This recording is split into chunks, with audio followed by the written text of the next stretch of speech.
We'll just give a quick lowdown for people. Last meeting wasn't available because our IT person that put it online wasn't available for it to be live broadcast, but it is viewable now if you want to look it up on the YouTubes. Tonight we should be live. Everyone hopefully can see and hear us just fine.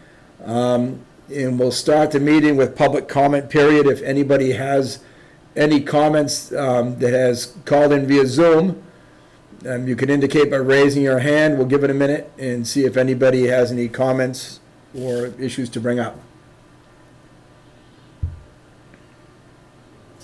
Okay, we have public comment from Sarah Lacta. Sarah Lacta, we're going to make your mic live. Welcome, Sarah. We're not hearing you. Is her mic live? Nope, she is still muted. Let's try this again.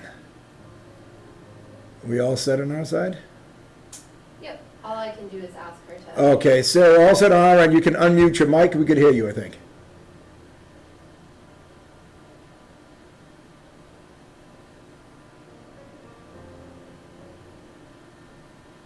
We're not hearing you. No longer muted, Sarah.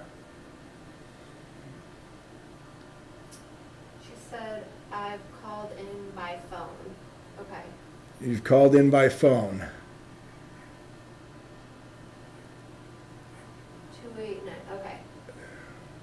Thank you. Can you hear us now? Sarah? Okay, can you hear me? Yes, we can. Okay, hi, good evening. I recently submitted a letter to the Board of Selectmen, and I would like to enter it as public comment for tonight's meeting. If I could just have a moment to read it so other participants or people that are listening to the meeting tonight can follow along. Certainly. Okay? Certainly. Okay.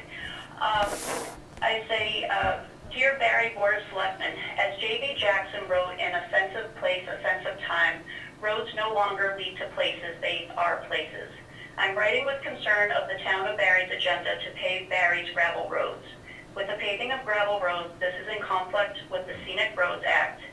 Paving also diminishes the level of safety due to higher traffic volumes and greater speeds on a road previously not designed for the numbers of those vehicles.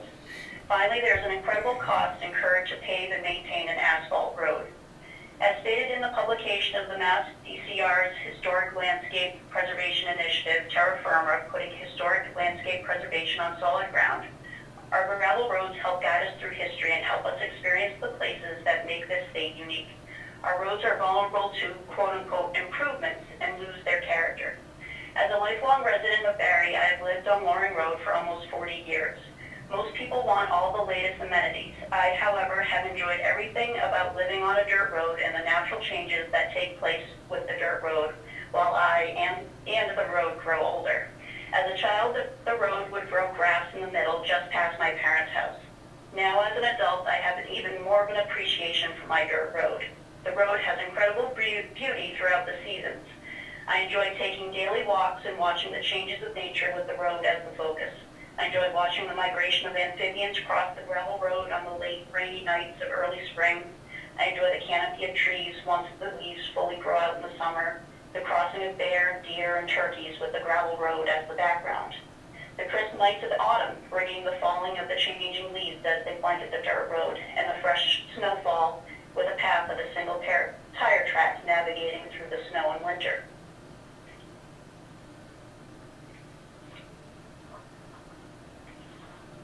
True, all of these things I've just described can occur on a paved road, but with a gravel background, it heightens these experiences. The colors and the sounds of a gravel road cannot be replicated with a solid surface. The color of asphalt most definitely detracts from the historic character of the dirt road, and the sound of footsteps are dampened by the texture of the gravel road. I'm concerned for the safety of animals and people that regularly use the dirt roads too. There are several sensitive animal species, namely amphibians and reptiles, that live in the Prince River Valley. I fear that the increased traffic volume will cause a negative effect to their population through road strikes. I'm also concerned for the safety of people who recreate on the road when jogging, biking, and walking. Asphalt Asphalt roads inevitably invite excess speeds, and people often ignore posted speed limit signs.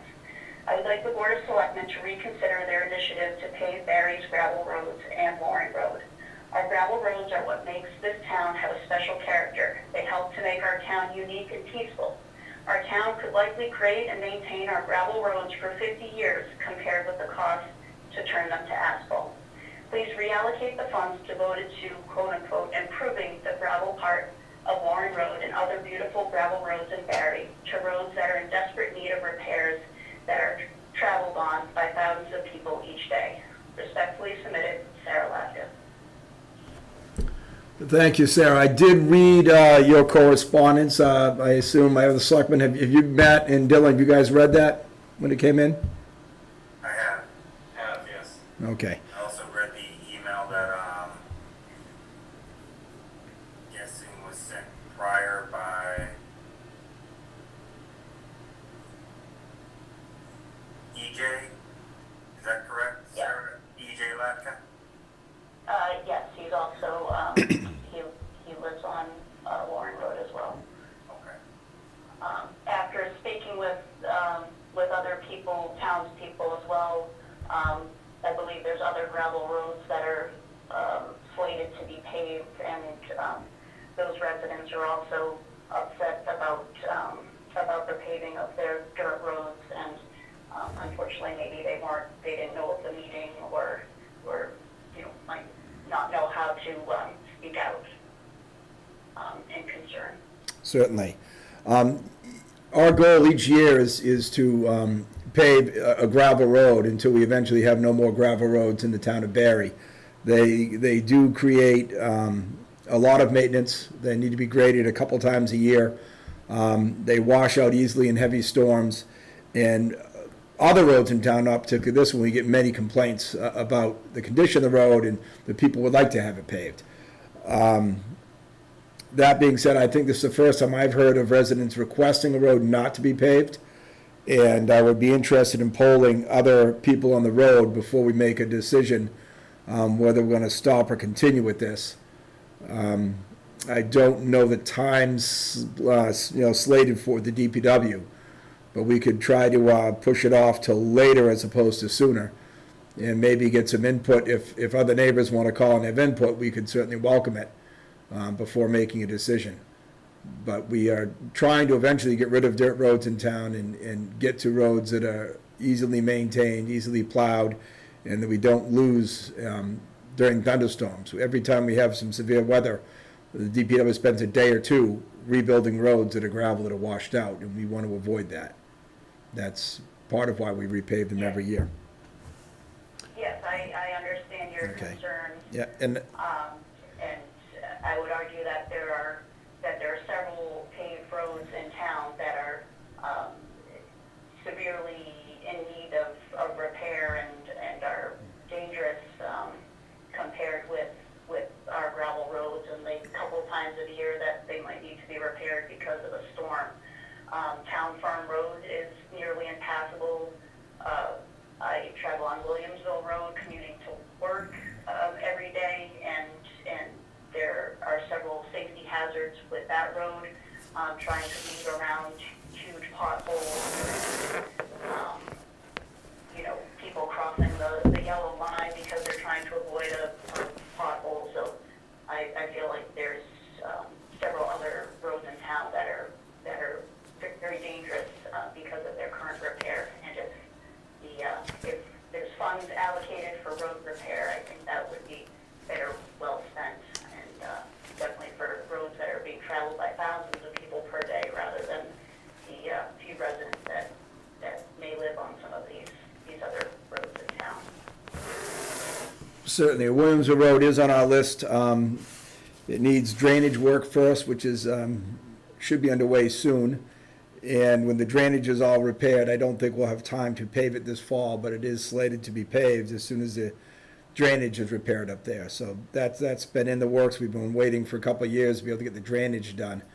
And there are several other roads in town we're paving. I was just looking, unless I dig through my whole folder, I won't find my list. But we did just approve a short list, probably of half a dozen roads in town that we are paving this year. And DPW meeting is probably a more appropriate venue to discuss this at length, because when we're with the Department of Public Works, specifically the Highway Department, those are the people that are recommending what we repair it and why. And to have them involved in the discussion, it was better suited to see if there's any other reasons other than just resurfacing that they want this road particular done. But we can try to have it put off. Matt or Dylan, would you like to speak on this, please? I would. First thing, we've had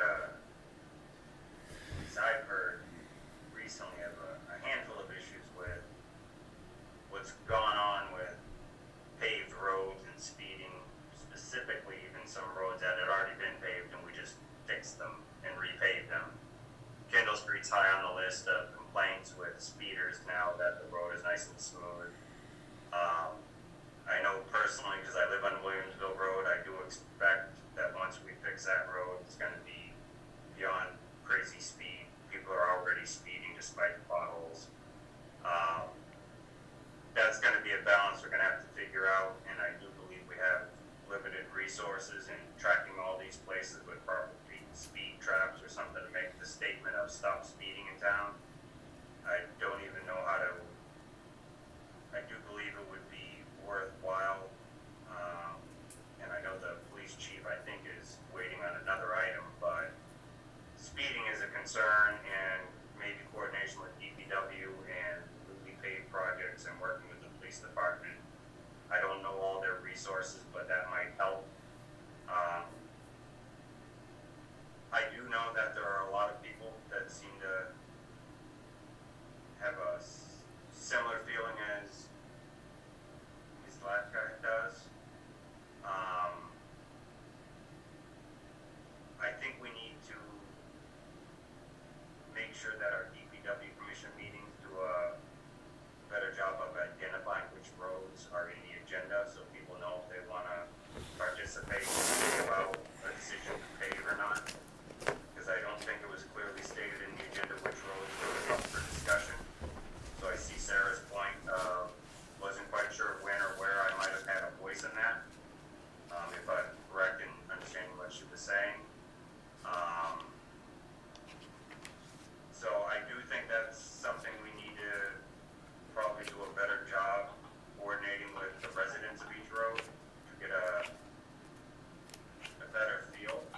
I know that at the DPW commission, we generally have talked about kind of an overall plan, get all our dirt roads paved at some point in the future. Understanding we have a lot of dirt roads, it's going to be something that will happen, in the next 5 years. It's going to take a long time to get to that point. So I recognize the concern she's bringing up, and I think we need to figure out what we can do to try to address those concerns. Loring Road is naturally narrow anyway, with some significant terrain issues and other things that will prevent it from widening it in places. So it will, once it's paved, make it much harder for people to walk, ride bikes, etc. on that road and feel like someone's not going to come around the corner really fast. And so I can also understand that concern. Williamsville Road is a different situation. One, it's already been paved, and two, it is wider. And so I think we have a couple of questions that we're going to have to deal with. And I would definitely suggest right now that we entertain a motion that would stop paving a Loring Road until we can reintroduce it on the agenda and make sure people are aware that it's being discussed at the next DPW commission meeting. Dylan? I would agree with that. If there's significant feeling amongst residents of Loring Road that we should delay or cancel future plans on paving, then I feel like their voices should be heard. There's not that many residents on that street, so if there are some folks who disagree, I feel like it would be appropriate for them to be able to raise their opinion as well. So I think it would be good to put this in front of the DPW and see if we can come to a mutually beneficial agreement.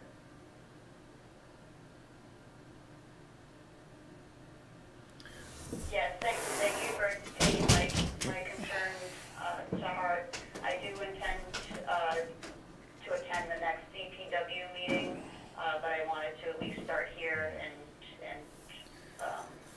have you aware of our concerns and whatnot. I was looking at the DPW meeting schedule, and at times their meetings are canceled. And I saw that the board of selectmen are on that same committee, so I was able to get my concern to you this evening. But I thank you for that. I thank you for bringing your concern to our attention. Would either of you like to make a motion? And then make a motion that we have the DPW department hold off further work on Loring Road in the previously approved paving project for that road until we can convene a DPW commission meeting that includes public attendance and we get feedback from the residents. Let's second that motion, please. All right, I have a motion to second to delay the paving of Loring Road. Any further discussion? Hearing none, I'll call for vote. All those in favor? Matt Urban, aye. Dylan Clark, aye. And I'm a yes. So we'll delay that. We'll have to notify Jessica, if you could, DPW tomorrow morning, make sure the highway knows that we want to delay that road paving until our next meeting. We can discuss it at DPW. Is our superintendent still on military leave? Do we know when he's due back, or is he already back? He's not in the military. What was the email then? He was doing a When did ta- he get notified? he was doing a task force training. Oh, okay. There's, for example, a task Misunderstood. force was just activated to go out to help with the wildfires in California. We've had members of our department go before for task force down to Louisiana, down to New Orleans when they had the hurricane down there. So sometimes the members are used for issues like that. I don't know, we'd have to figure out if that's something we can afford to have our DPW, our highway superintendent do. He is supposed to be available 24/7. So I'd be concerned if he did just disappear for one of those. But I think he just had some training. I don't know what the training is about. But as I understand, it was just training. Back in the office, or? Yeah. Okay. Thank you. Wasn't sure how long that was gonna take. I remember the notice as last week's DPW commission got canceled because of. Right, which, once again, we've got to get back into that issue another time. I don't think they should just be canceled. I think that those meetings are required, they're public, they're notified, we know about them in advance, and they should take priority over anything else. My opinion. But we'll take that with a grain of salt. Sarah, thank you for being on. Do we have anyone else that wanted to talk in public comment? Nope, she was the only one. Okay, so we're going to end public comment. We went a little over on it, but for good cause. And we'll move on into the agenda. The first agenda item for new business is a request to sell unused equipment from the chief of police. I'm assuming that is used equipment, not unused. Yeah, so I guess when I was putting the agenda together, I thought of unused as no longer being used, but now I realize that unused looks like never been used before, so my apologies. Okay, so out of service equipment. More better phrase for Can it. you guys hear me? Yes. I can hear you. Okay, good evening. Well, we actually have a little bit of both. As far as the used equipment goes, we have old shotguns. Currently, 3 are not in rotation as we've been replacing them with a newer model shotgun. What I'd like is permission to trade those 3 shotguns in or sell them to a firearms dealer so that we can get credit for the purchase of our next shotgun. We're switching to a Benelli's, and we still have a couple left to buy. That would just help us to offset the cost of our next Benelli. Okay, and what else did you have? So the other thing is, if you look at the globes on the front of the police building, they're blue, pink, green globes.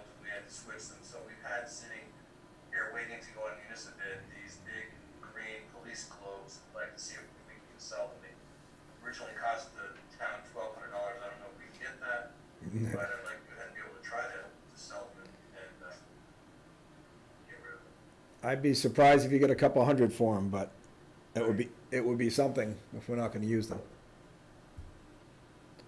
That's what I'd like to put on municipal. You guys have any comments or want to make a motion, then get to a comment period? I'd make a motion that we approve the request from the chief regarding the request to sell the shotguns and the green globes as requested. I'll second that motion, please. All right, have a motion to second to allow the chief to sell two police globe, or the green police globes and shotguns. Do you have any further discussion before we vote on this? Hearing none, I'll call for vote. All those in favor? Ed Urban, aye. Joan Clark, aye. And O'Sullivan is yes. Thank you, chief. Good luck. Thank you. Next, we have renewal of the All States asphalt contract, full depth reclamation and chip spreader with operator 1 year. We'll start with those because those are both the same, is it? Yep. Both all states out. Those are both with All-State Asphalt. This is just a contract for them. The Town of Barre hereby accepts the provisions of contract for road materials FY19 between the Town of Barre and All States Asphalt Incorporated, 325 Amherst Road, P.O. Box 91, Sunderland, Mass. For item number 10, chip spreader with the operator for the price list specified, the vendor's bid dated on September 6th, by extending the contract one additional year to June 30th, 2021, at the rate of $300 per hour. And the second one, the Town of Barre hereby accepts the provisions of the contract of road materials FY19 between the Town of Barre and Palmer Paving Corporation, 25 Blanchard Street, Palmer, Mass. For item number 8, type 1, now let's see if I get this right, bituminous concrete per the price list specified in the vendor's bid form dated September 6, 2018, by extending the contract one additional year to June 30th, 2021. You guys have any comments, questions, or a motion for those two contracts? No, I think I just want to clarify if I'm correct. These are all just based off of an original bidding that occurred going on, what, Right. 2.5 years now. This would be entering the third year, just confirming that we're extending it to the third year and the final year, 3-year contract. I believe that's so, and there are two, Out there that's asking, it'll have to go back up to bid, I believe, next spring or something in preparation for the FY22 year. Correct. right, that's the first two. If you'd like, I'll read the other two, just approve all four at once. I think that would be good. Both companies have two, so I just, the Town of Barre hereby accepts the provisions with contract for raw materials FY19 between the Town of Barre and All States Asphalt Incorporated, 325 Amherst Road, P.O. Box 91, Sunderland, Mass. For item number 6, full depth reclamation per the price list specified in the vendor's bid form dated September 6, 2018, by extending the contract one additional year to June 30th, 2021, at the rate of $2.19 per square yard.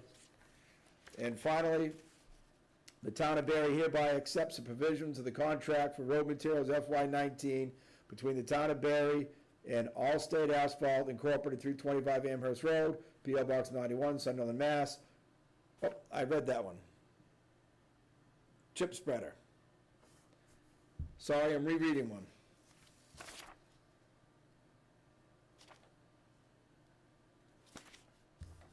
We're doing the chip spreader. I think we have a slight mismatch between It's the an- contract extensions and the agenda. We have 3 Palmer paving extensions and 1 Allstate, but the agenda indicates 2 of each. What I have is the concrete for Palmer paving, and My mistake, you're right, there are 3 Palmer paving, but I only see 1 of the 2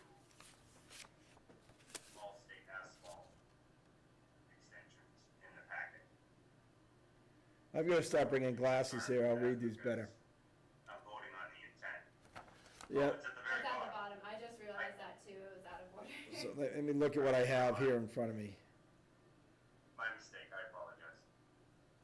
I have item 9, item 8, both for Blanchard Street.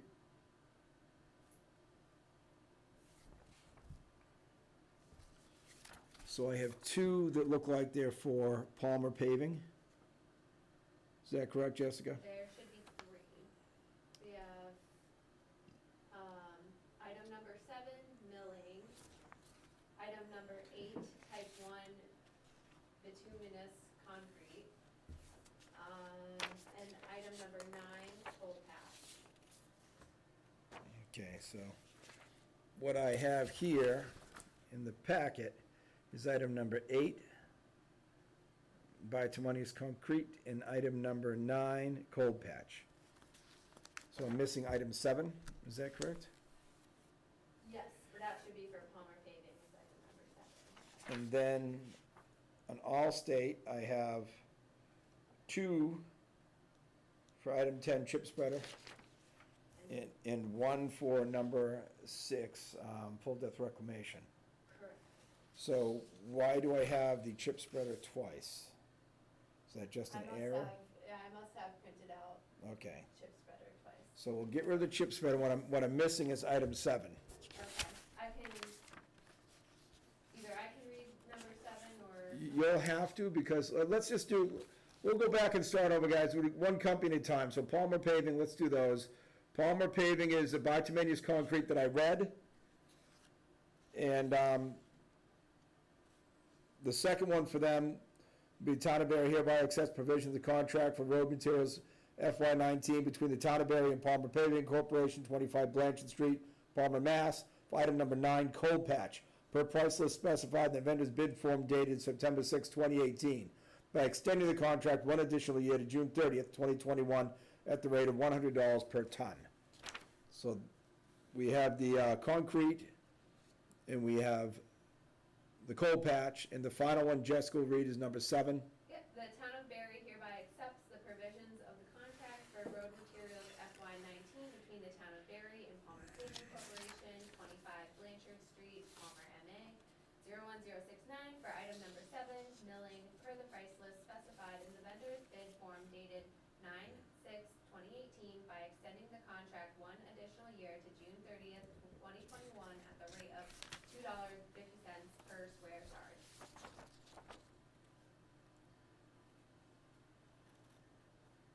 Would anybody like to make a motion for the contract with Motion that we Palmer accept. Paving?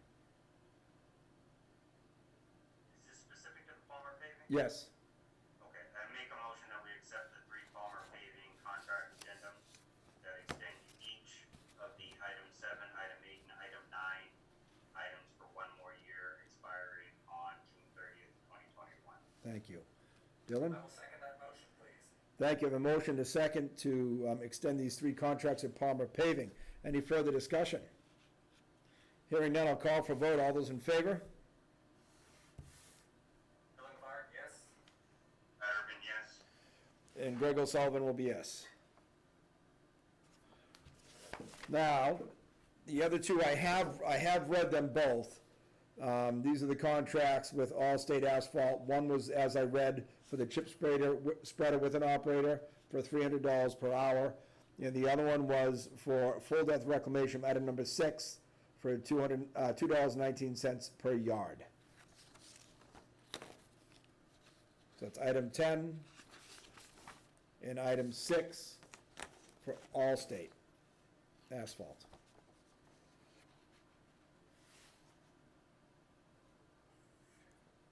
I make a motion to accept that, to Allstate Asphalt contract addendums,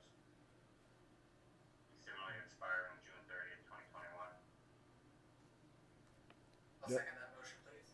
Thank you, gentlemen. I have motion to second to accept the contracts with Allstate for the item 6, full depth reclamation, and item 10, chip spreader labor.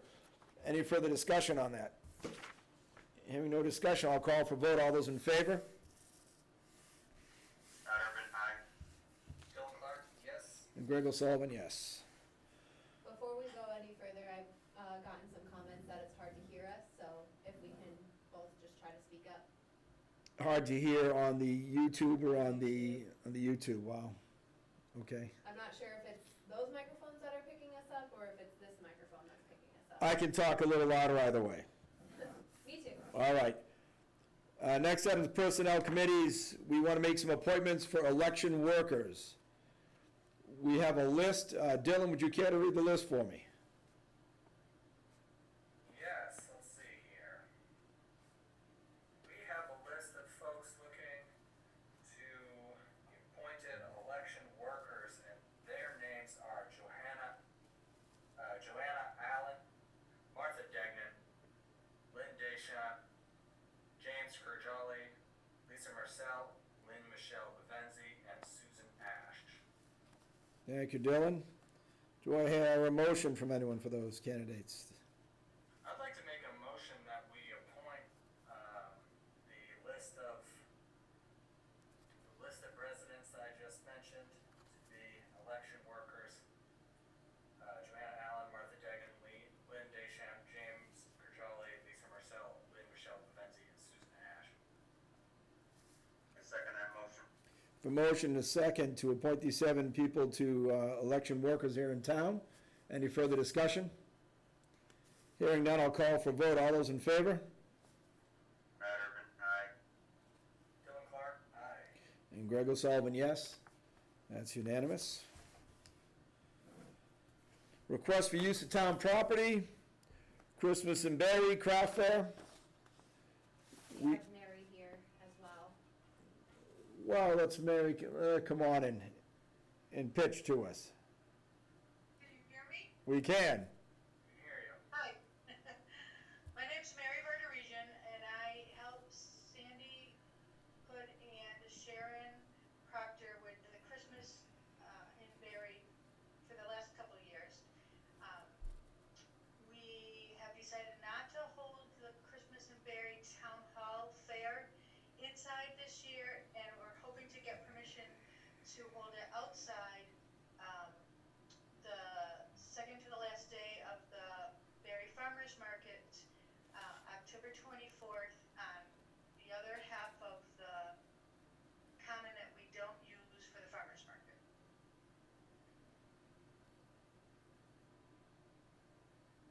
Okay. I haven't attended the farmer's market, but I don't recall, they don't go that far down, they stay sort of in that middle portion. So you're looking for the further point down, like in front of the Historic Society? I mean, pardon me, the Players market Theater? right now is sort of in front of the bank, on, now where the gazebo is, then there's a row of trees, and then the farmer's market, and then there's a little sidewalk, and then we're asking for permission The to south use portion. that part of the common and beyond the sidewalk, That's a theater that's down that end, correct? sort of in front of, like, the theater, yes. Theater, yes, okay. So we would run it just as we're running the farmer's market, with one-way traffic, 6 feet between each tent, 10 foot, our tents are usually 10 by 10, so we have 6 feet in between each tent, and then one-way signs that sort of direct people to keep the flow going. Hand sanitizers at each tent site, a hand sanitizer station at the entrance of the fair, the craft fair, and then a hand sanitizing station at the exit of the fair. And you're not looking to do cocoa or cider or anything? No, there'll be no open food, no. Okay. Anyone care to make a motion? There'll be no testing of, honey or treats or anything like that. I assume you might sell food items that are just closed, though, not, Yes, if we are selling food items, they will be prepackaged. thank you, that's what I was looking for. Would someone care to make a motion on this?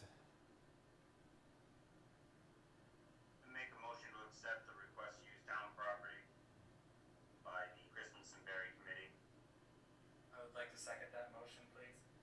I have a motion and a second to allow the Christmas and Barre Committee to use the North Common southern portion, October 24th, with the rain date of the 25th.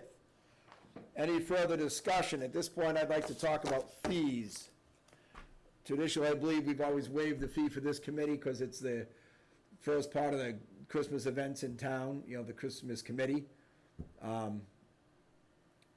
So I would traditionally like to waive a fee for them for this. Make a motion that we waive the fee, as this is a private effort to serve the entire town. I'll second that motion, please. Okay, if you'll entertain it, guys, I'll put this in a one motion. We'll entertain the motion to allow the use of the southern portion of Barre Common for Christmas and Barre Committee and waiving the fee. So if that sounds good, we'll take that as one motion. I second that motion. Thank you. Motion is second. All those in favor? Matt Urban, aye. Joe Clark, aye. Greg O'Sullivan, yes. Thank you. That way we just have one. Thank you very much. You're welcome. Thank you for coming on. Rick told me that it's actually the microphone, so one towards me. Oh, and I keep one, you keep one. All right. All right. Let's try that. Moving right on, we're up to town administrator goals and discussion. With that, Jessica, we'll hand it over to you and follow along with your list. Okay, great. So, thank you. Part of my contract is within the first 90 days. We have to have a discussion on goals for myself for the next year. So I put together a list of SMART goals, which SMART stands for specific, measurable, achievable, relevant, and time-bound. This makes it easy for everybody to have kind of metrics to follow along with the goals. So I divided my goals. Again, this is something that I've proposed to you, so you all can decide what you want to add or subtract, and so forth.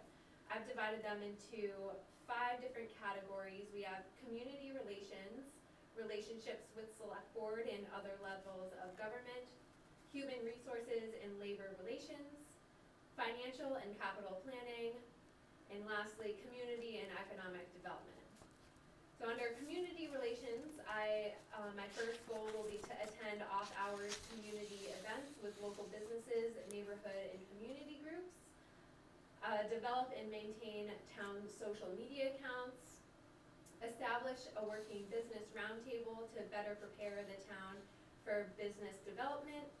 And by this goal, I really mean just get to know business owners, what they've struggled with, what they've found has been worked really well, and how the town can better advance those relations to help more businesses develop in town.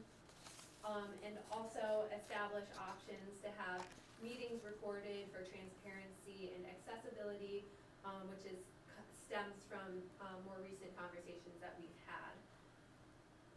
For second, my relationships with the select board and other levels of government. I said that I will provide a written monthly report that details what has been initiated, made progress on, or has been accomplished in the past month. Of course, I will give updates every meeting that we have, but I think that if I provide one written monthly report that addresses everything that has come up in both of those meetings, in addition to just creating a narrative on what's happened over the past month, might be helpful. Also, establish and maintain working relationships with the school administration, which I think will be really helpful, especially once we come to budget time. Work with CMRPC to identify grant opportunities for various projects. I know that CMRPC has already been really awesome in helping getting me up to speed on projects that they have worked on. So I'm excited to continue those projects. Also work with state and federal delegations on access to funding and other state and federal opportunities. And lastly, meet regularly with neighboring town administrators to collaborate. I think there's a lot to be said about the network of town administrators around here. I don't know if you want to have any input now or just. No, I'd like you to go ahead and read through it. Okay. We'll pick it apart if we feel so, like, but. So for human resources and labor relations, my first goal is to review and revise position descriptions by FY22. I know this is something that Andrew has started, and I will pick up on the progress that he's made. Also, meet with employees in small groups to address inefficiencies and assign projects to improve institutional processes. So what I mean by this is, from what I've noticed over the past couple of months, there's just some processes within town hall that I think can be better improved. And that can come down to specific departments, so I want to work specifically in departments to make sure that, paperwork isn't getting lost and that things are happening, communication is being efficient and that we can get our services done as efficiently as possible, to help out the residents.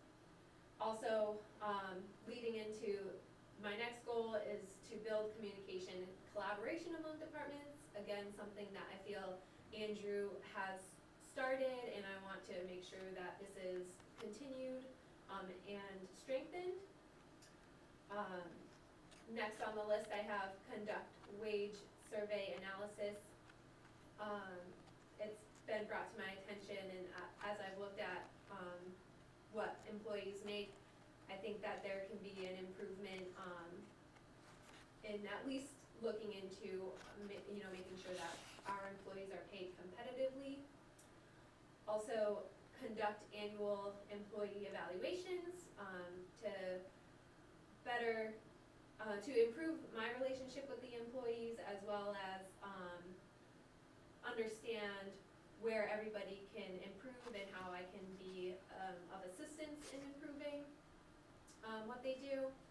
And lastly, host monthly department meetings where I meet with every employee to get an idea on what's working, what's not working, what ideas they have, so on and so forth. Under financial, capital, and planning, my first goal is to meet regularly with the finance team to maintain collaboration between the departments and build a strong foundation for future fiscal years. Begin the FY22 budget draft with departments in December of 2020, which is right around the corner. Work with the treasurer collector and accountant to get our town's bond rating back, which is my understanding that we're very close to getting that back, as long as we can get our audit done early. Also review our town capital plan, which I began looking at today, and just get a sense on what has been accomplished in the capital plan over the past 5 years, and get a process started on expanding and redeveloping the capital plan. Also, develop a strategy with the regional school district partners to plan to set the budget. This is a new area for me, as I haven't had a lot of experience with a regional school district, and especially with every town having to go into town meeting for budget approvals. This is definitely, I definitely want to get a strategy in place, and this will come into me building relationship with the school administration and other town administrators in the area. Also, second to last, I want to assist the fire station building committee in the process to plan and develop a new fire station. This isn't a goal that I think, obviously we're not gonna have a new fire station by FY22, but I definitely think it's a very important facility that we need to focus on. And lastly, develop a plan to address the needs at the Henry Woods Municipal Building, as it is an older building with a lot of challenges. And lastly, under community and economic development, my first goal is to create and maintain a vacant property registry for properties in town. This is really important to get an idea, obviously, what's vacant and why is it vacant, and how we can move towards, getting either commercial or, residents into these properties. Also, clean up the town tax title list and then resolve, outstanding cases to collect back tax value or get properties into compliance. Something that I've had early conversations with our new treasurer collector on. Establish and maintain working relationships with the area chambers of commerce. Work on getting a master plan process started in FY '22. Work to revise the open space plan and explore funding opportunities. And finally, submit action grants under the Municipal Vulnerability Preparedness Program, which I know CMRPC will be super helpful with, and then also Andrew Smith from the state. I've known him for a while, and I look forward to working with him as well. Well, thank you for that comprehensive list. I'm very impressed. I think in the short time you've been here, you've got a good handle on some of the things in town that we really do need to look into, and things that are important, and a lot of it with our way of thinking. Before I get any further into this, do you guys have any comments off the top before we look into any of these sections, or?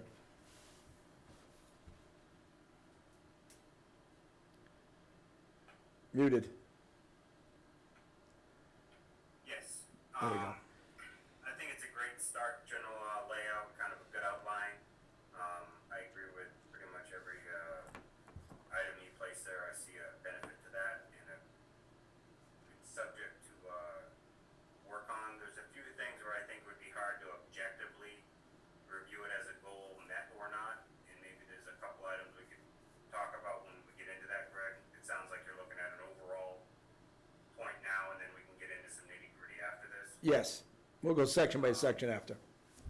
So with that said, I feel this is well laid out. I appreciate the breakout in different categories. I do think that some of these things are, I like the balance between making sure you're staying on top of some of the routine stuff we would expect from a town administrator, but also incorporating some things that are more, I guess, project related, or, once you accomplish it, you'll have to find a new goal, so I like the balance of that. Dylan? Yeah, there's a lot here. I appreciate you, Jessica, taking on this huge project. I think the monthly status reports will be really handy for not only for us, but on the board, but other folks sitting on other boards and commissions, and town employees, and the residents as well, to see what is actually happening at the Henry Woods building, to make sure that, so people know that we're actually doing what we need to do. I think it's fantastic. I don't have any specific questions or comments about what you just outlined so far, but I would say we should press onward, and I really like what I've been hearing so far. Thank you. With that, I'd like to go into these sections. I don't have a lot of comments on any of these, but I had none on the first section, no concerns or changes. It's community things, business things. I think it's smart, developing, and social media accounts. We do have the town webpage. I'm wondering what else you mean there for developing, maintaining social media. I mainly meant a more robust approach to Facebook, interacting more through the town's Facebook site, posting more updates, maybe getting creative with posts, try to get more people to interact with the posts instead of just the normal, like, the elections next week, or, And you can address the computer for everybody, don't worry about it. I can look at you on the screen and I'm sorry, I don't want you to turn your back to everyone else. establishing working business. And Matt, is there anything in that first section you want to pick apart or have a conversation about? The only thing maybe is the last item, the establish options at meetings recorded for transparency and accessibility.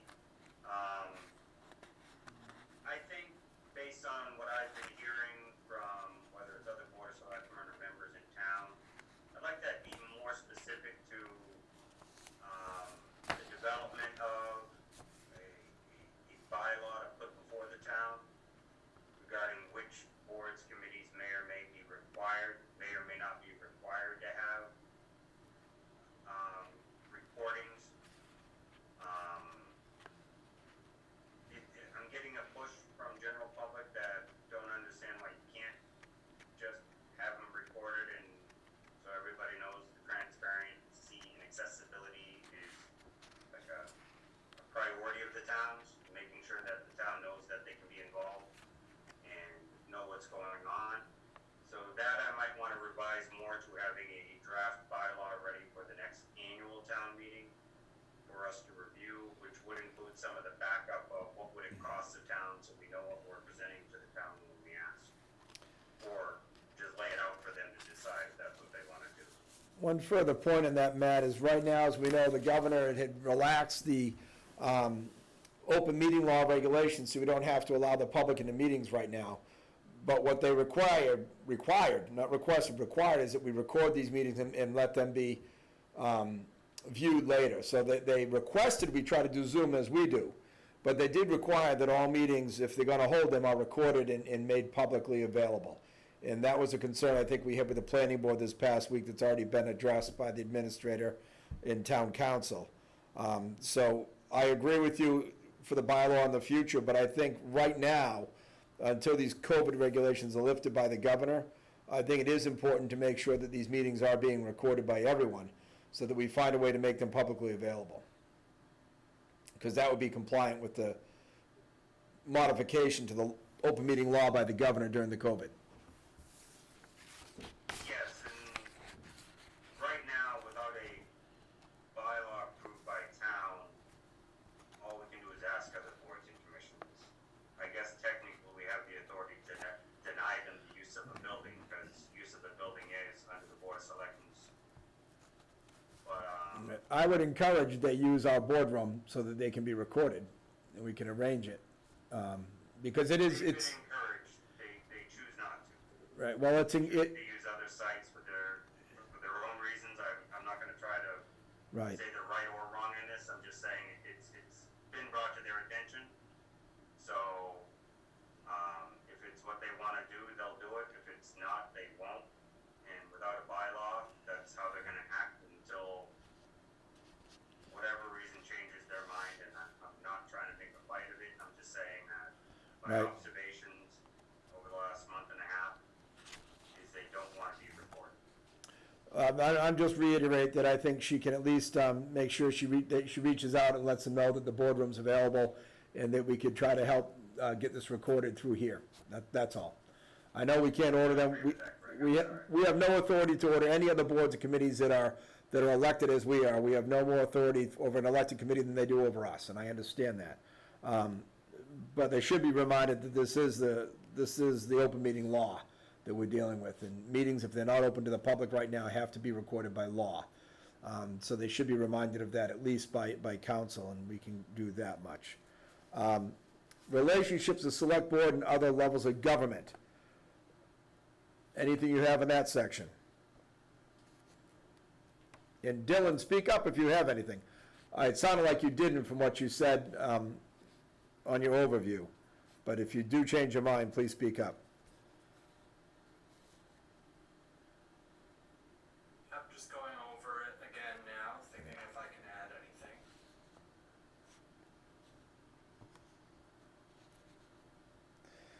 I mean, I don't want to try to make it too specific. I think that's a great general goal, touching upon several things like the school, the CMRPC.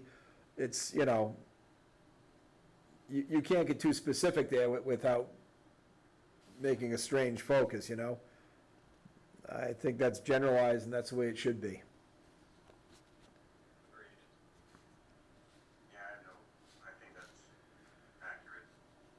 Okay, human resources and labor relations. Review and revise descriptions of positions. I know she commented that Andrew had started that. I just wanted to talk on that for a moment and make sure that you do talk with Andrew, and you can watch the screen, I mean, talk with Andrew, if you can, or if you can't, we can reach out to him. Because I think he was pretty far along in that list, so I think he's done a pretty comprehensive job, and I hate to see a repeat work that you don't need to, and I would assume, have you reached out to him much or no? I've talked to him pretty regularly. We Okay. haven't talked about this yet, but We've been fortunate, he's been very good to us when I've called, he's given me time and discussed issues. The other thing was host monthly department head meetings. I thought that was more of a weekly thing. What do you guys think?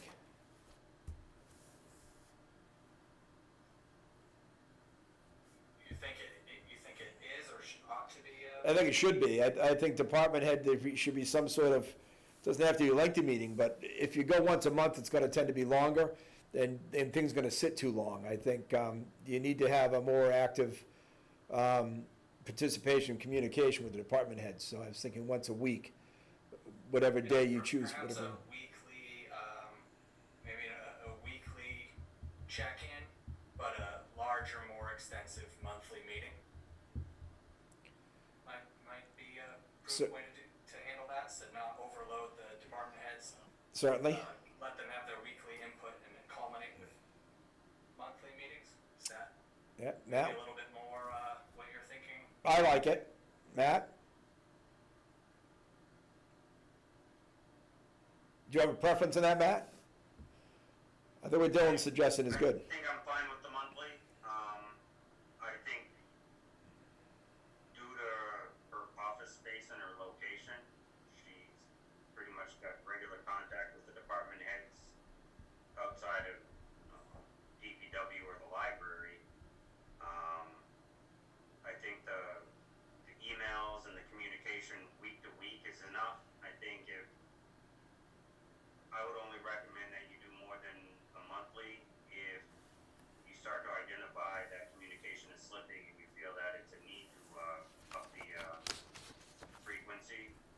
But I think based on our general administrative processes,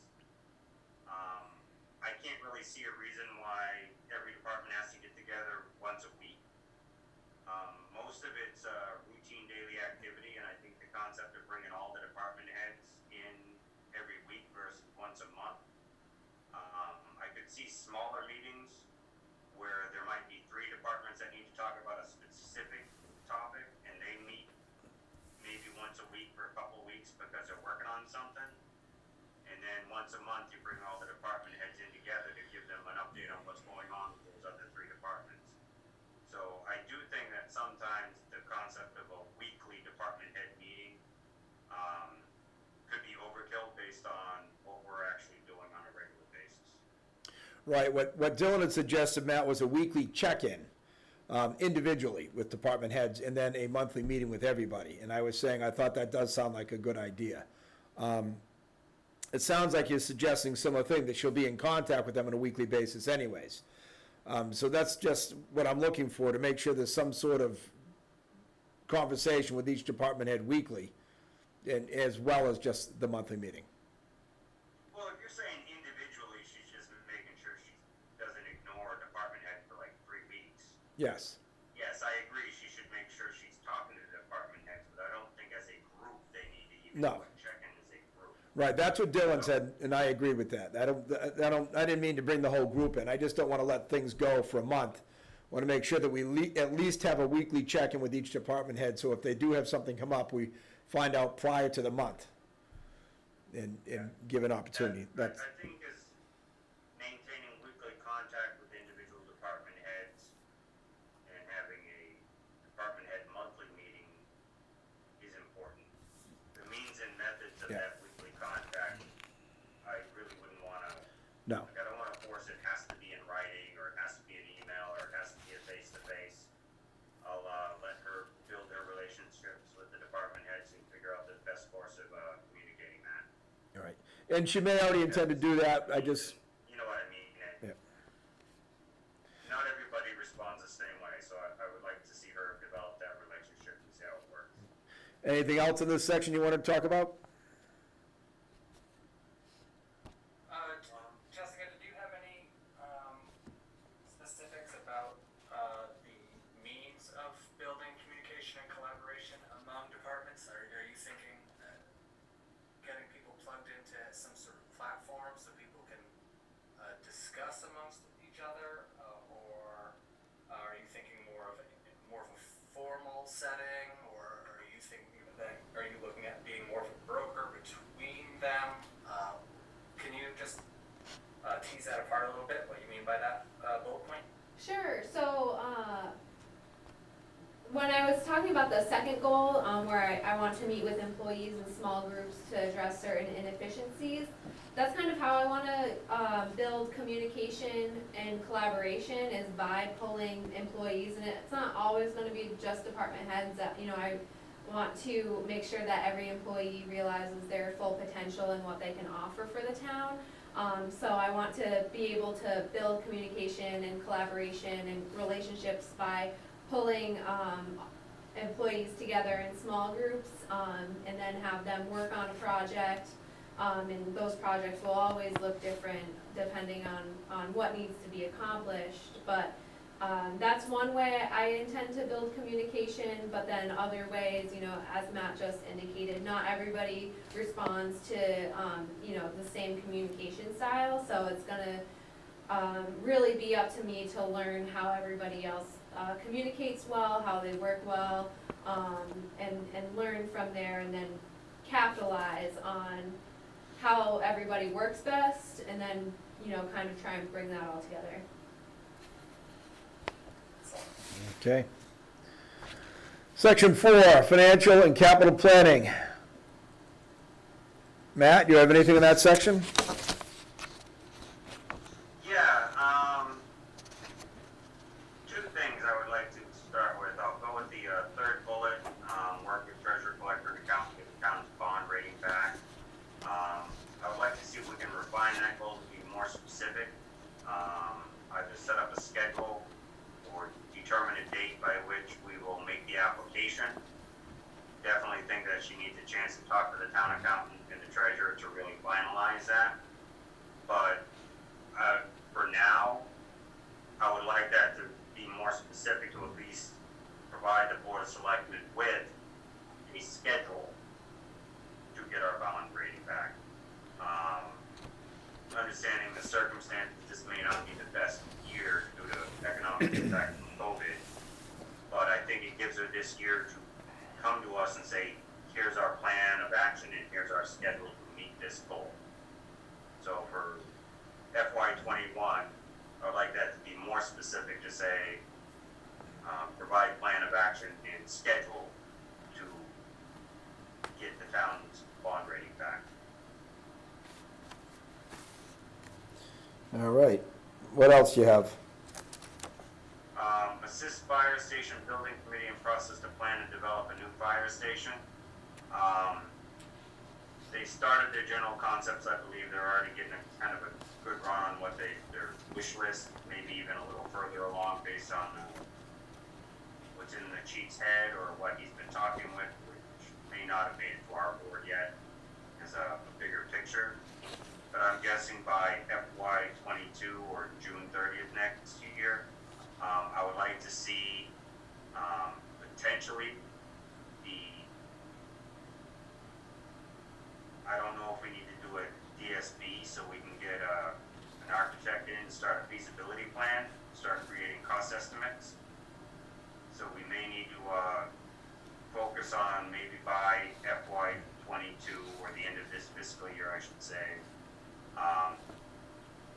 working towards identifying the process to make sure we can develop the cost estimate. I'd like to be able to go into annual town meeting with some basic, potentially in the capital plan would be the cost estimate for the architect's fees, to whether it's feasibility plan or whatever, but to play that role so we can start moving forward with the next steps. I do think we need to kind of have some design money set aside to get this started. I also was going to talk about the fire station committee. And I want to make sure, if you could, that all the members have been meeting and they've met. Last I know, some of the members had not met. So I don't know if a partial meeting is going on or if other members haven't been contacted. But last I knew, there was still some members that had not been in a meeting yet. So if you could maybe reach out to the list, and, see if they've met, see if they have, they should have a chair, and reach out to the chair and make sure people are being informed. They are technically a subcommittee to the Board of Selectmen, right? So it's open Yes. meeting law, posting meetings. So we should just make sure they're staying on top of that as well. Yes. Developing a strategy with regional school district partners for a plan to set the budget. We have been talking about this in past years, about having a committee of those towns get together. Maybe you could keep going forward with that. We've discussed with some of the other towns, the select boards. We've all agreed that it's a good idea to do exactly that and form a collaborative. So I highly encourage that. It's something we have discussed in the past. And lastly, I'm sorry, Greg. Go ahead. Mind if I jump on No, that? go right ahead, sorry, didn't mean to move on. Briefly. I'm not 100% sure how familiar Jessica's been with that over the last year and a half that discussion's come up.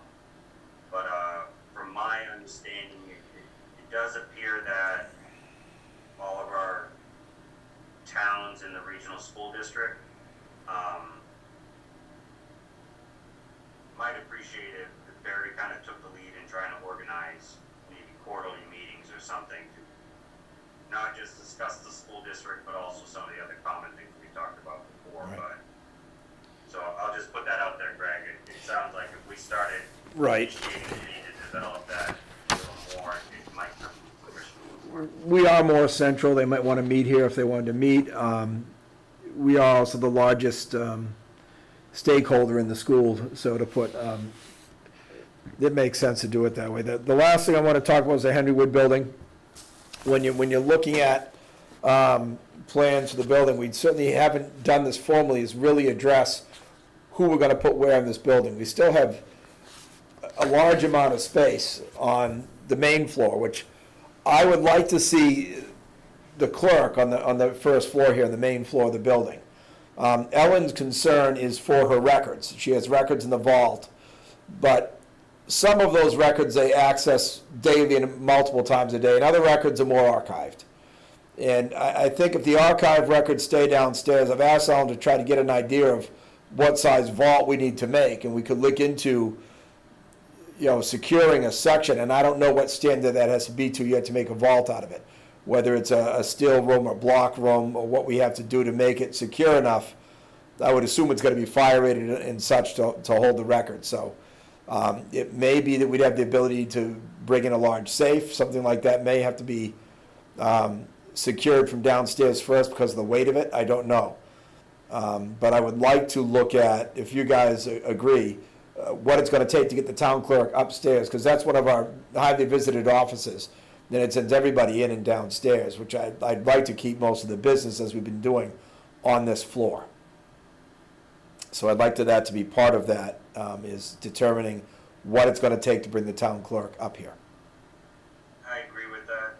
I think one of the things that would help in the long run, it won't happen right away, is I do think we need to improve our resources for them, specifically the ability to scan a lot of documents and make them available online, or even make them available on our server so they can find them from their computer without having to run downstairs to open a book.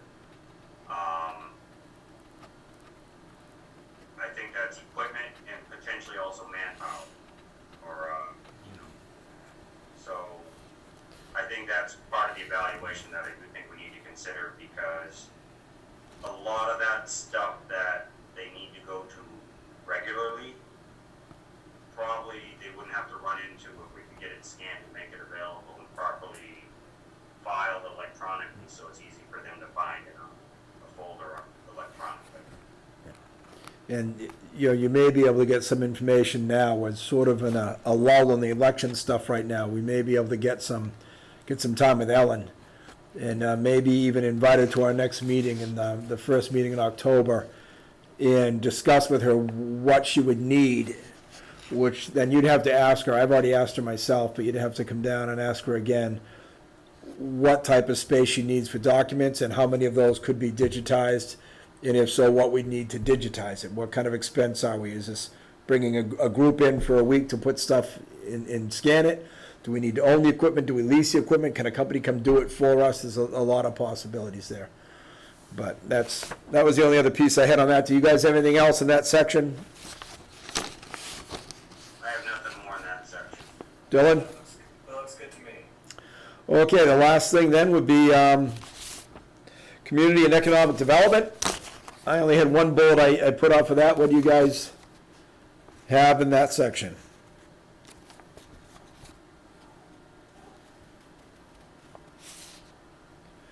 I'll start with, the only thing I wanted to comment on was the master plan. That's actually one of the things that I made comment on when she had her application with us, that she was actually excited to do a master plan, which most people dread. And I would encourage her to move forward with that as soon as she wants. And it's sort of, it might be one of those projects that you open up occasionally and put a little more time into, and keep going with it. And it's something that Doug Martin was interested in and wanted to go with and was gonna work on and wanted us to work with him. So I'd highly encourage you to talk with Doug about that and start digging at that whenever you want. Guys? I have some comments other than to underline what you said, Greg, about getting started on the master plan. I think that's a wonderful use of time when there's time to be found. And yeah, I agree with working on that as one of your action items. Otherwise, this section looks pretty straightforward, and I agree with the entirety of it. Thank you. Matt? Yeah, I am very comfortable. I like the way these items are, and I agree with the master plan, and I think the next two items kind of line up with that a little bit. Each of them are their own plans, but they kind of become a piece of the master plan. So yeah, I have no further comment on this, but I do recall that I have one more comment I'd like to add to the number one, community relations. Certainly. If you're okay with going back to that. Let's go back. It's nothing major, but what I do think would be extremely important is a timely posting of electronic meeting minutes.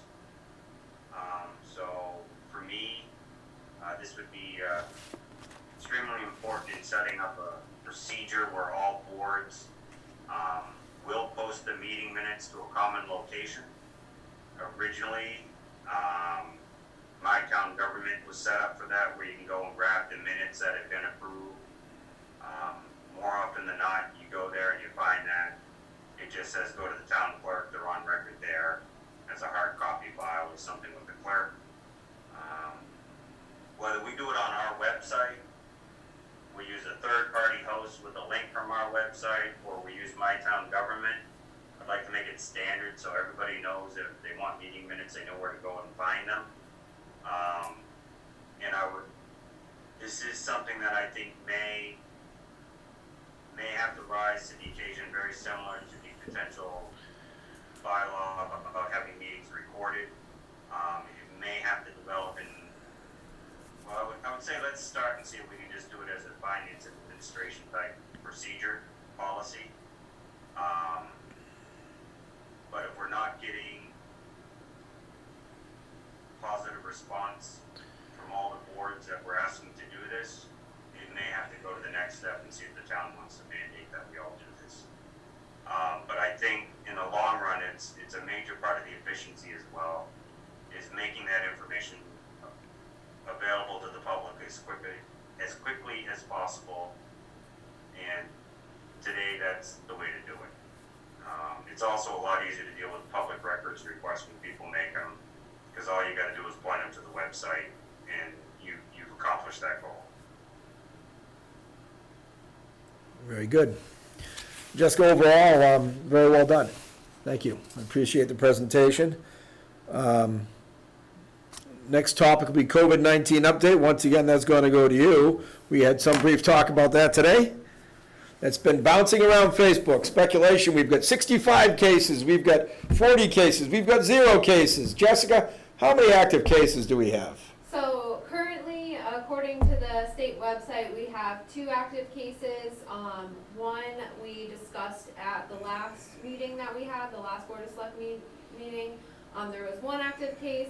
Since then, there has been a second one. I will find out more details on that when we have our emergency management meeting on Wednesday. I expect our public health nurse will be there to fill us in on the details, because sometimes what's reported from the state on that website, you know, sometimes it's a false positive or somebody who might think they're positive, or so sometimes those numbers can be a little wonky. So I will get more clear details on that on Wednesday. Other than that, the count overall since March 10th has been 65 for the town, so that's where that number comes from, but that's over the longevity of the virus. We do not have 65 active cases. If we did have 65 active cases, I'm pretty sure the state would be here in their hazmat suits or something, knocking on people's doors. So rest assured that Barre is still a very safe community as long as everybody continues to follow proper practices. Other than that, I don't really have any other updates other than I have been in discussion with the department heads in the school on how to expend more CARES Act funds, which that application looks like it'll probably come early October for the next round. How much of the funds that we had approved have been depleted, assuming the funds we've earmarked for the air purifications and filter fans? Has all that money been depleted as we had requested it for? So that will be determined tomorrow. I have a meeting with the fire chief and the accountant to determine how much has been spent and what's gonna be covered by FEMA. So I know we've spent less than what we budgeted for in the first application process, partially because what I was able to get for the hardware for the laptops and the air purifiers just came in less than what was apportioned for there. So I know that for a fact. I just got better prices than what was allocated for. Okay. I hate to leave the money on the table. If he's asked for it, I'd like to use it, and if that means more of something we've picked up, yeah, I think we've got enough fans and purifiers on order, but I don't know what other types of things the departments are looking for, if they're looking for masks, PPE, whatever else they're looking for. I'd like to make sure that we at least deplete the funds that we requested, that were approved, because I think if we leave stuff on the table, it's knowing how government works. If you leave it on the table, they'll sort of figure that we didn't need it and we asked for too much. Don't waste it, but if there's something else we need, it's got to be within the parameters, I think, of what we requested it for. Right. If it really comes down to we've got everything we need, then so be it. But if more of something is an aid, I think we should procure it. Matt, Dylan?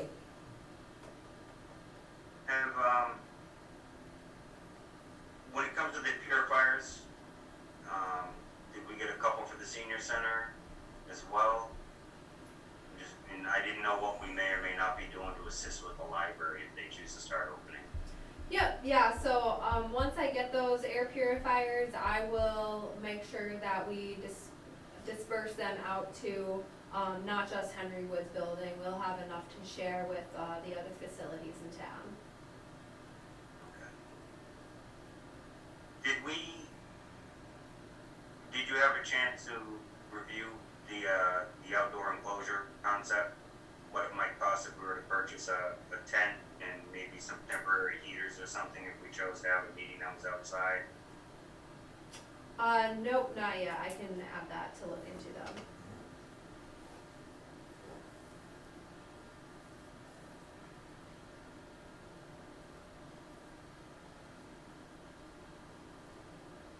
And definitely when you look into the pricing, that check with the building department.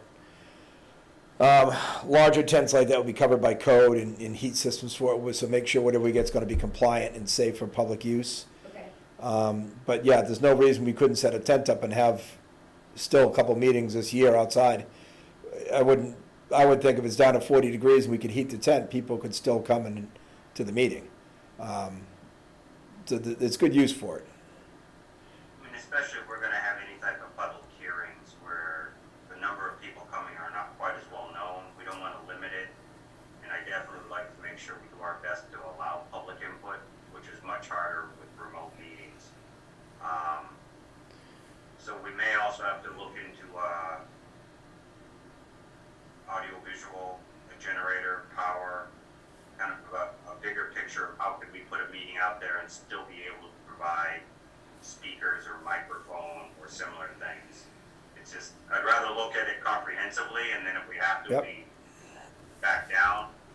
But that's generally what I'm thinking. I don't know if the individual that helped at the annual town meeting might be able to help you with understanding the AV stuff that he provided for free and what it would take if we needed to set something up. So I'm just, thoughts, that's all.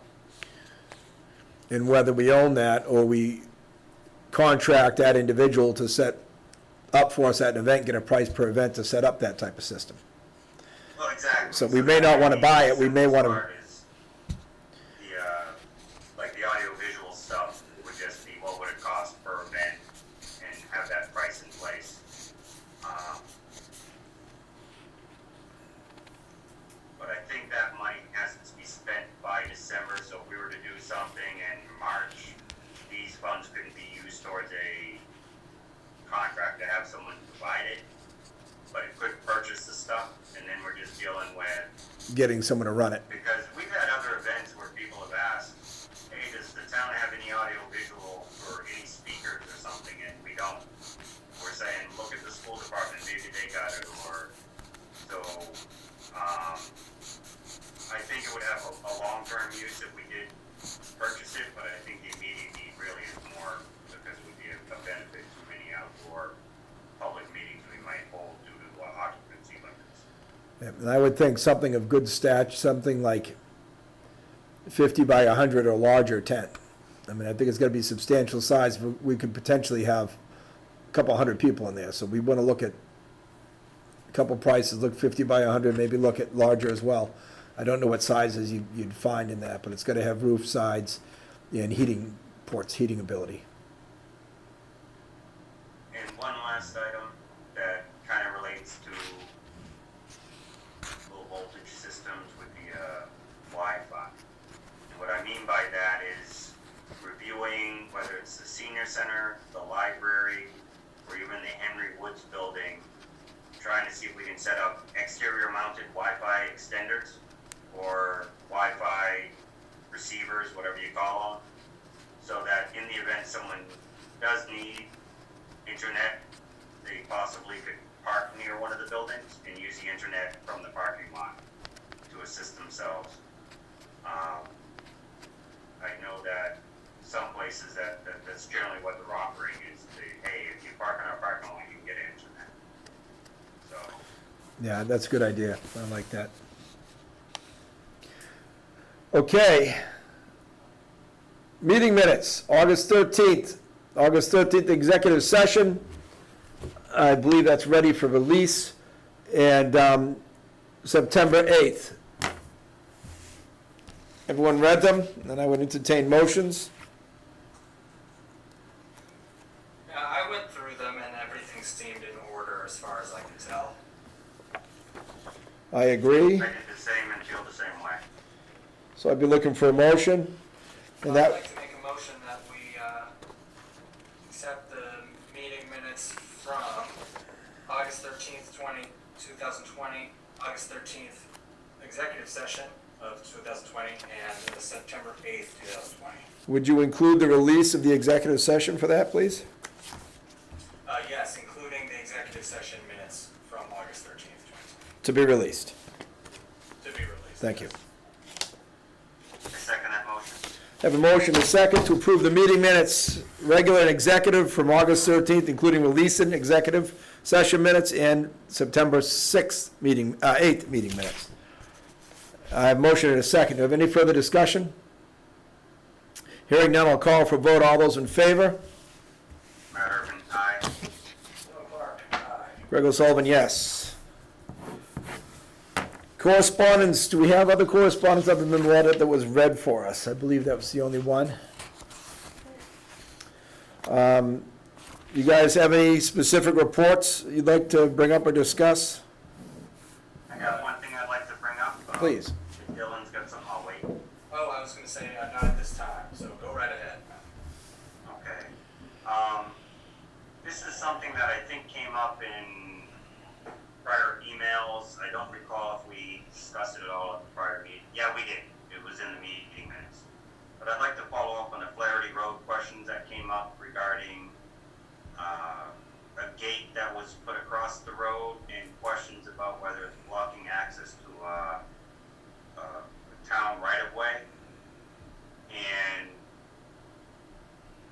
it's hard to tell based on the limited information I got from the assessor's office, but I believe that initially what we should do is request town council to review the deeds, et cetera, to identify what right-of-ways we may actually have before we assume that someone's doing something incorrectly.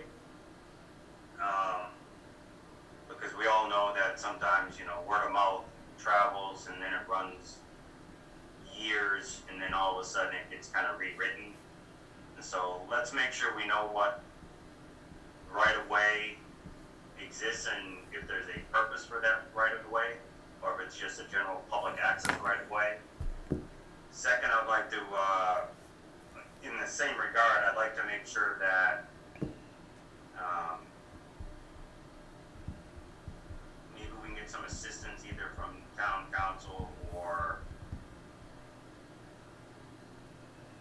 maybe this is just the assessors, but I'd like to better understand what plot of land we own and what access we have to it, because I believe this is the road that leads us to the portion of land that we may own. But looking at the records, I can't clearly tell that, so I'd like to get better information to see how that all lays out, where our town property is, where the East Quabbin Land Trust properties are now. I know they got two side by side. It was also brought up to me that the Department of Wildlife, Fish and Game has property out there, and our property abuts them. People have asked me if we wanted to work with them to see if they wanted to take over our land or some type of mutual agreement where they don't take complete authority over the land, but somehow they participate and share certain things that it may or may not open up funding. But personally, I'm not currently inclined to give the state any of our conservation land, but I am inclined to follow similar conservation principles that they're following. I just don't want to give that whole area over to the state and then have them come in and change their mind about what access they would like us to have or not have. So I'd rather follow the general conservation principles and recreation that they support at this current time, and maybe that's something that the Board of Selectmen need to review, bring up in another agenda, and develop a policy that we define what uses of that land we allow or don't allow, and if we need to follow up with any signage or anything like that. So it'd be more of a comprehensive review of our land up there so that we can make a decision on what to do about it. Some people seem to think that the Conservation Commission has an authority up there. It may be that the deed that came to the land put it under the Conservation Commission's name. We need to find out what that means, because generally Conservation Commission's role is protection of waterways, wetlands, watersheds, etc. So I know conservation's in the name of the commission, but it's not necessarily their authority to get involved in all conservation activities. So I just want to make sure that, one, I don't want to step on the Conservation Commission's toes. I'm not trying to take anything from them. I just want to know that, how do they feel their role is, and what role the Board of Selectmen have, so that we can work together to make sure that if a policy does need to be made, who has the actual authority to make that? And that way we can work with them. If it's our job to write the policy and approve it, and their job to recommend the policy, versus them trying to write a policy, but technically, according to Mass General Law, they may not have the right to do so. So I just want to work with them to make sure that we work together and we actually don't miss something and then inadvertently have a policy that's unenforceable. Very good. I'd also just like to make a comment. Flaherty Road, it may be that part of it's discontinued or something, but generally if the road goes all the way in, we can check with DPW and see if it's owned with the highway, see if it's owned by the town or not. And as we found out in past with other roads in town, if a road is discontinued, then the only people that are allowed access in the road are the town and the people who live off of the discontinued road. Those are the only people that have the right to use that road. So if that was the situation, we could just reinstate the road, and then we would have public right of way to it as well. If it's as simple as that, and it may be, I suspect. But we will look into it more, we'll bring it up at another meeting, and we'll see what we get. But this is gonna take some discussion with Highway as well. And like I said last time, and I didn't talk to Jason, the state roads map does cover what roads are ours, what we own, what's in use discontinued, how wide the roads are, which portions paved, all those things are in there. So we definitely need to reach out to DPW. Maybe Jessica, you could do that and dig a little deeper into this. Dylan, do you have any input for that? No, I'm eagerly anticipating more information about it because I would like to see some motion on this and figure out what we're working with and how we can move forward. But other than that, I have no further comments. Okay. I got one more thing to add, Greg, if you don't mind. Sure, go ahead. Something else that was brought to my attention is a concern that a property is being used as kind of a dump by the owner, bringing stuff in from another town and just dumping trash or miscellaneous metals and kind of building it up, and because it's out of sight, out of mind, it hasn't really come up. But with the new conservation activity going along the road, it has been brought to people's attention. And there was a couple questions of whose authority would it be to find out if they are using their land according to either the appropriate zoning, or if they're doing something that's maybe a Board of Health thing that actually would require a site assignment if they technically are using it as some type of transfer station / dump. I'm not 100% sure, nor am I saying that something's being done illegally, but it's been brought to my attention and I don't know the answer, so I can't handle it on my own. I think I would make a motion that the board request the building commissioner to check to see if they're doing anything that's in violation of zoning. And second, pass on to the Board of Health the questions and concerns about it being used as a potential dump. Before we make a motion to direct the building inspector to be there, I think that's really, I have strong reservations about seeking out people's properties to see if they're doing something wrong. If there's been a specific complaint about a structure or development that is brought to our attention, we can bring that to the building commissioner to look at it. But to say, we'd like you to kind of go check out this property to see if there's something wrong, I'm very uncomfortable with that. Very uncomfortable No, with that. that's not how it was presented. It was presented that we see piles of trash and dump on this land.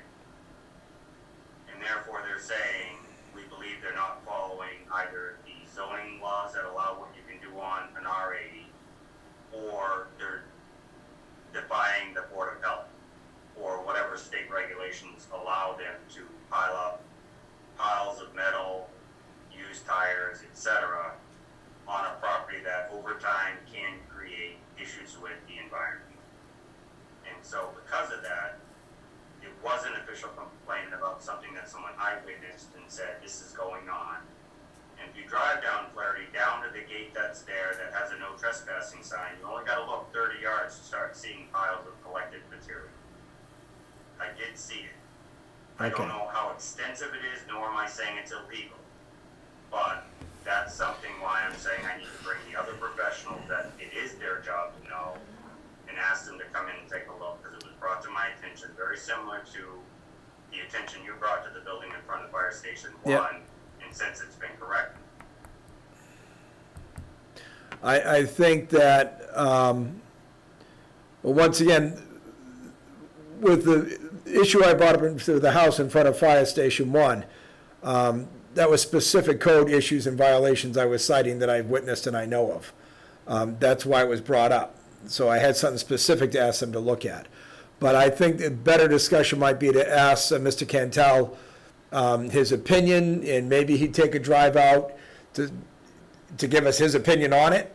Maybe not necessarily to inspect, but to give his opinion on it, as well as Conservation, Board of Health, and have a conversation with Attorney Beard and see if he knows of anything offhand for what's allowed. He's been around this town longer than you and I have, and he may be a very good resource for this. So I would encourage contact with all those department heads, with the Board of Health, Building Commission, Conservation, and Council. But I don't think we need a motion. If you guys feel comfortable putting it as a motion, but I don't think we need to direct any of those. The other committees, of course, can go on their own. We can direct the inspector, but I don't think we need to do that. If Jessica brings a concern to the inspector and to town council, I would think that's sufficient.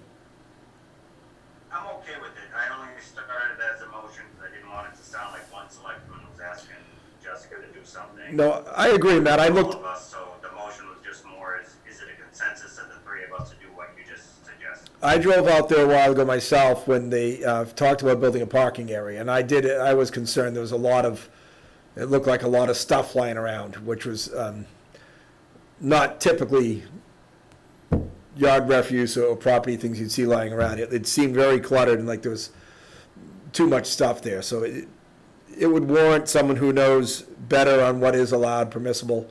I don't know what is permissible. I don't know what's actually on there. And I don't disagree with that. It's more of there's a no trespassing sign on the gate, so I know I wasn't going any further. And if it is a legitimate complaint from other residents in the neighborhood, which is from whom it was brought to my attention, then I'm just asking to take the next steps. And like you said, it could just be an opinion of what is the right next step. So I agree with you. I don't want to go at it as if the guy or woman that owns the land is doing something wrong. I just want to go at it as it was reported that someone believes they're doing something wrong. And like you said, Greg, I would like to ask our, the members you mentioned to have some input on that, to better understand the right approach to figure out what's going on. Did you write all four of those down, Jessica? Conservation, Board of Health, Council, and Yes. Building? Okay, thank you. My thought too on that road is, we could find out the Flaherty Road ends at that gate, and that's all their driveway after the gate. Or we could find that Flaherty Road goes all the way through, and their property is on either side of the road. That would be very different if that's the case. So determining where Flaherty Road actually goes to, and the road map is going to be very important as well. So we definitely need to determine that. And we do that through DPW. The highway does maintain and plow all the roads, I'm assuming, including that one. So we're going to find out where they plow to. And if Jason has that in the state road map, it will tell us how long that road is and where it goes to. And it should also be in the Registry of Deeds in Worcester. How the property is and how the road is oriented to the property. It should be in a plot plan with the Registry of Deeds, which should be researchable through our assessor as well, but sometimes not the case. Yeah, I was looking into that, and when I did speak to the assessor's office, they can provide plans and some deed information, but other than that, it sounds more like a town council thing to go do the work and find more records. All right. So that's all Very good. We need someone that reads the deeds and interprets them, more than just someone say, here's the deed. Okay. Anything else, Selectmen report-wise? I'm all done, thank you for listening. Thank you for bringing it up. Dylan, you're all set? All set. Jessica, you have any further report for us? Yes, actually, we have a meeting with the, to discuss the district, model for RRECC, the Rutland Regional Emergency Communication Center, on Thursday morning, and, Chief Rogowski agreed to serve on that committee with me. However, the police chief, wants to have a meeting with Chief Rogowski, myself, and then one member of the Board of Selectmen ahead of time, just to kind of strategize on our side, on, because I think, you know, each chief has their own perspective going into it, so that, you know, Chief Carbone wants to make sure that his, you know, his perspective is heard going into it, and he wants a representative of the Board of Selectmen there, so if one of you could, be available on Wednesday at 1 PM. We can set up a Zoom meeting, and the four of us can meet to discuss strategy. I don't know if you want to. I don't know if that's necessary at this point. As I understood, this meeting we're sending you and the chief to is just kind of a fact-finding mission. So I don't think there's any reason to, at this stage, get our perspectives and points of views until we have an idea of what they're looking to do and what they may be proposing. So I would rather wait to see what comes Thursday and what you guys bring back from it, and then maybe have a forum on that, and perhaps at our meeting, if need be, with the chiefs at a board meeting to do it. Okay. Matt? I am David? available though, if you'd like, I can set time aside at 1 o'clock on Wednesday. I'm guessing this is kind of a request from not just the chief of police, but kind of also our two representatives appointing, saying this would be a good meeting to have. Am I correct, Jessica? Right. So, I mean, if they're asking, I don't mind if That's- the other board members don't. That's mind.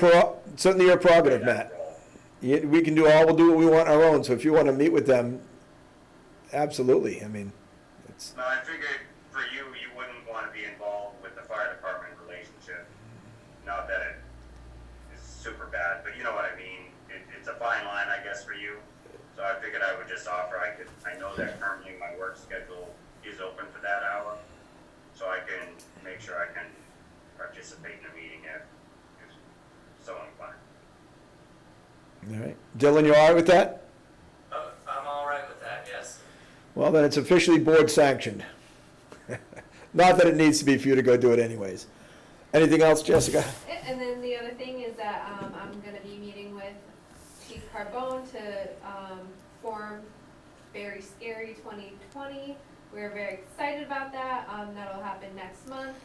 And then lastly, I will be meeting with Jason, the DPW director.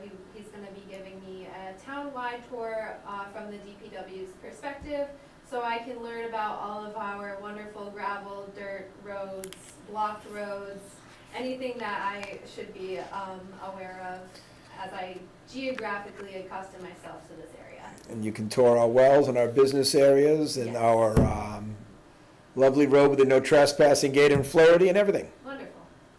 Anything you want to see specific, ask them. Yes. I'm yeah. sure it'll take you around. We've got, I think, what do we have, 89 miles of roads in town, something like that? I don't remember the number offhand, but I believe that's close. Expect to get that done in one day, Jess? I don't know about that, actually. No. Might have to do two. All right. Well, That's it. that is it then. Unless anybody has anything else, I would look for the appropriate motion. I'd like to make a motion to adjourn, please. I second that motion. Motion is second to adjourn. Any further discussion? Hearing none, I'll call for vote. All those in favor? Matt Urban, aye.